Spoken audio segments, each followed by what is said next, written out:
Enrollment is now open for the largest case study of its kind to look into why so many, specifically Black women, are dying from cancer. In this WAAY 31 special report, anchor Demetria Green looks into why this is happening.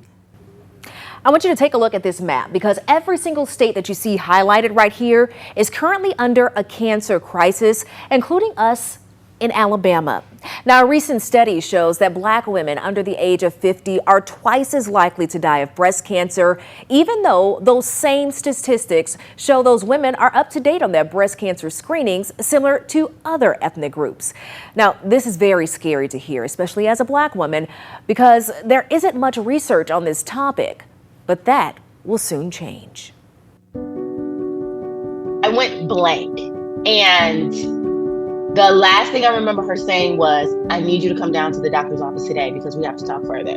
Here's the thing, I took every gene test, every single gene test, and everything came back negative. I am a Christian and I believe firmly. I knew Jesus was going to pull me through, but there were days 100% I was like, why me? Why me? And then you think about it and you go, why not me? A trailblazing case study will monitor 100,000 Black women between the ages of 25 and 55. Women who have never had cancer. Women who are willing to be interviewed every year for 30 years.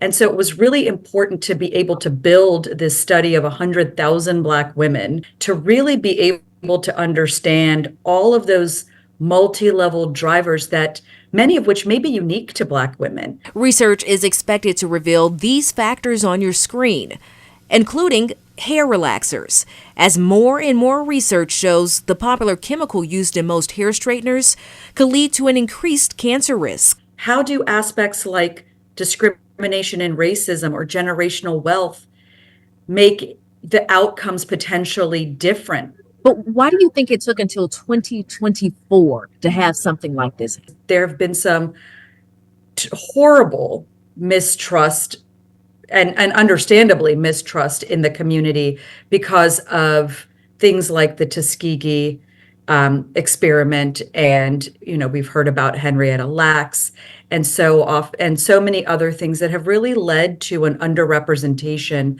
from the Black community in research. Dr. Patel says the goal is to build a partnership. We're not doing this for Black women, we're doing this with Black women. Which starts with a team of researchers. Majority of the women scientists are Black and brown. For Kimberly Scott, she's reminded every day of how blessed she is to survive, and she's using her voice as an ambassador for this case study. I was excited that the focus of this was strictly on the numbers for Black women. It didn't happen to me. It happened for me so that I could help somebody else.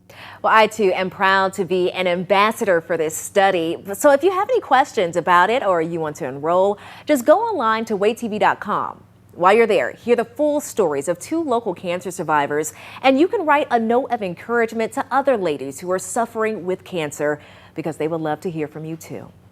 With coverage you can count on, I'm Demetria Green, WAAY 31 News.